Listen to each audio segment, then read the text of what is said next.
Baik anak-anak, sekian materi kita hari ini. Minggu depan kita akan mempelajari tentang perkembangan konsep asam basa teori Arrhenius. Ibu akan memberikan LKPD dan dikerjakan secara berkelompok. Untuk kelompoknya seperti minggu lalu ya. Akan kita bahas minggu depan ya anak-anak. Baik Ibu. Apakah ada pertanyaan tentang LKPD yang sudah Ibu berikan? Cukup Ibu. Baik, Ibu akhiri pertemuan hari ini. Wassalamualaikum warahmatullahi wabarakatuh. Assalamualaikum warahmatullahi wabarakatuh. Selamat pagi anak-anak.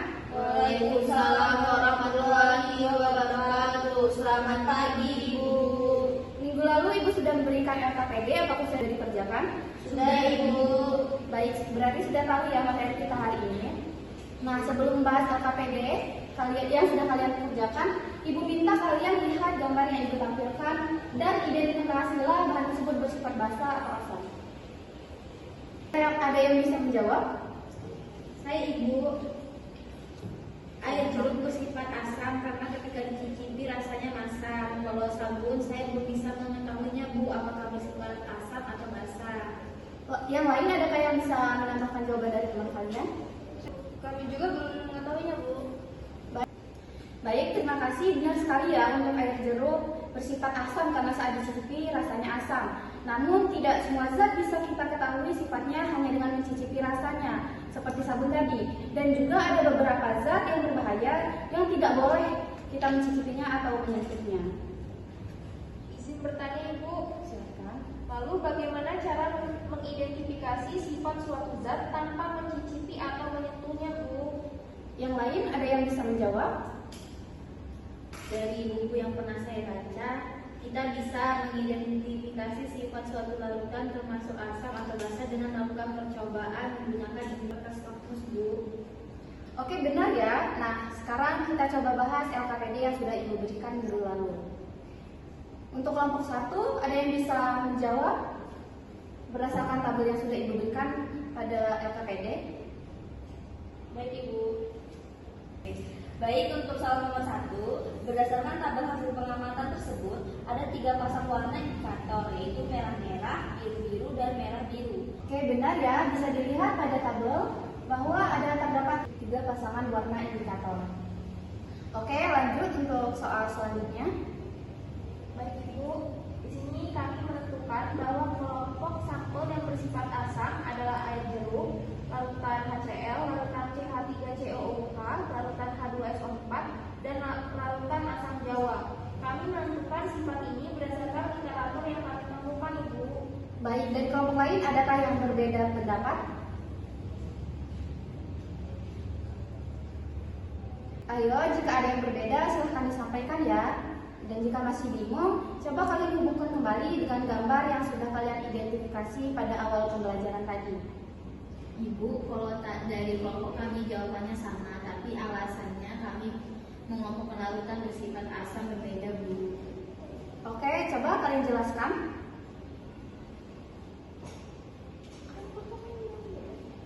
Baik Bu, jadi di sini kelompok kami menentukannya berdasarkan persamaan pasangan warna indikator pada tabel Bu. Kami menggunakan larutan air jeruk karena bersifat sampel tersebut sudah diketahui sebelumnya, yaitu asam. Di tabel kan pasangan warna indikatornya merah-merah untuk sampel air jeruk.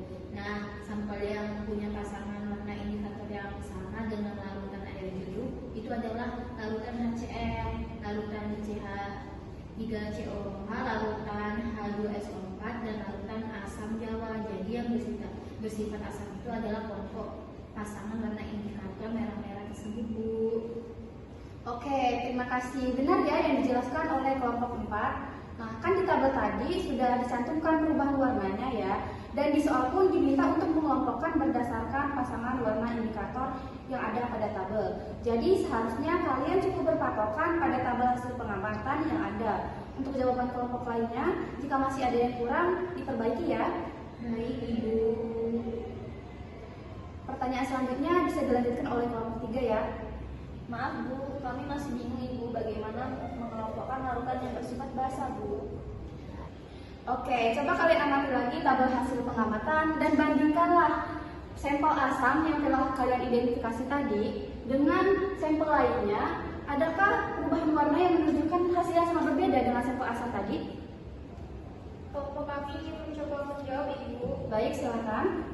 Setelah kami amati pada tabel, ternyata ada sampel yang menunjukkan hasil yang sangat berbeda dengan kelompok asam tadi Bu, yaitu pada air sabun, larutan NaOH, larutan NH4OH, dan air kapur, yaitu pasangan warna indikatornya biru-biru, berbeda dengan kelompok asam tadi, yaitu merah-merah. Jadi kami menyimpulkan sampel tersebut bersifat basah Ibu.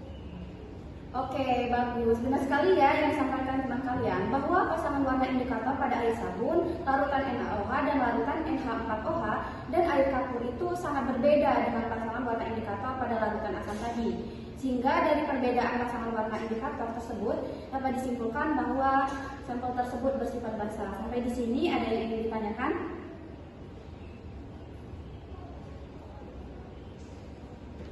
Sudah paham menentukan sifat asam dan basa dari larutan sampel pada tabel tersebut? Sudah, Bu. Baiklah, kalau begitu kita lanjut pada pertanyaan selanjutnya ya. Untuk kelompok 2, silakan membacakan jawabannya. Baik, Bu.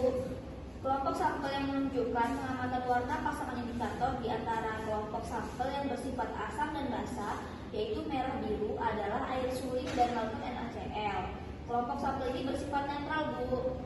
Oke, benar ya. Bisa dilihat juga pada tabel bahwa tidak ada perubahan warna pada indikator ketika dicampurkan dalam sampel air suling dan NaCl. Dapat disimpulkan bahwa larutan tersebut bersifat netral. Ada yang ingin ditanyakan lagi? Saya Ibu, apakah bisa mengidentifikasi sifat asam atau basa selain menggunakan indikator yang khusus Ibu? Bisa ya. Ada yang tahu bisa menggunakan apa? Jadi kita bisa mengidentifikasi sifat asam atau basa dengan menggunakan indikator alami seperti indikator kunyit, indikator ekstrak kulit manggis, dan indikator ekstrak bunga sepatu dan lainnya. Mengidentifikasinya seperti kertas lakmus tadi ya, Bu, dengan mengamati perubahan warnanya ketika dimasukkan ke dalam larutan yang akan diuji. Benar sekali ya. Ada yang ingin ditanyakan lagi? Tidak ada, Ibu. Oke, kalau begitu sekarang kita lanjut ke bahasan selanjutnya. Nah, minggu lalu Ibu bilang bahwa kita akan mempelajari teori asam basa Arrhenius. Namun dari tadi sama sekali belum disebutkan kata Arrhenius. Lalu apa sih hubungan dari pembelajaran kita awal tadi dengan teori asam basa Arrhenius? Sekarang kita akan melihat hubungannya. Dulu di kelas 10 saat belajar larutan elektrolit dan non-elektrolit sudah belajar cara menuliskan reaksi ionisasi kan? Sudah, Ibu. Oke, siapa yang bisa menjawab pertanyaan nomor 1 pada bagian C? Kelompok kami Bu. Baik, silakan untuk ditulis di papan tulis ya.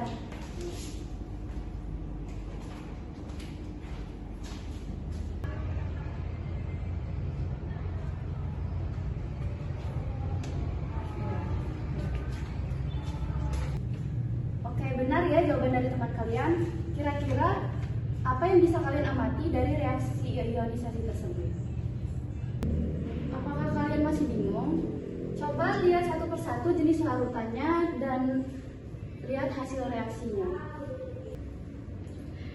Setiap reaksi ionisasi pada larutan-larutan tersebut kecuali NaCl menghasilkan ion H+ ataupun OH-, Bu. Tepat. Sekarang kita lihat LKPD kalian di nomor selanjutnya ya. Dari kelompok 2, apakah ada yang mencoba menjawab? Saya, Bu.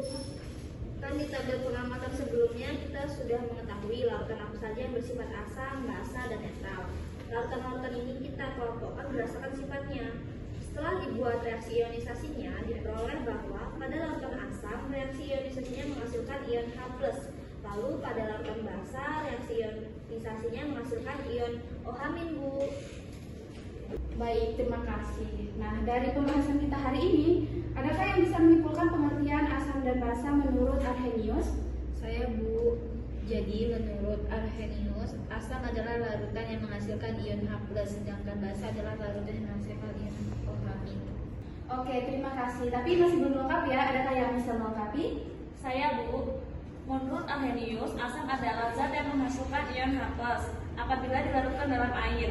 Adapun basa adalah zat yang menghasilkan ion OH- apabila dilarutkan dalam air. Oke, sudah benar ya? Ibu, bagaimana jika pelarutnya bukan air, Bu? Nah, ini merupakan salah satu kelemahan dari teori asam dan basa menurut Arrhenius. Konsep ini hanya bisa digunakan untuk mengidentifikasi sifat larutan yang pelarutnya adalah air. Adakah yang ingin ditanyakan lagi? Cukup, Ibu. Baik, jika tidak ada, pertemuan hari ini Ibu cukupkan sampai di sini. Ibu akhiri, wassalamualaikum warahmatullahi wabarakatuh. Waalaikumsalam warahmatullahi wabarakatuh.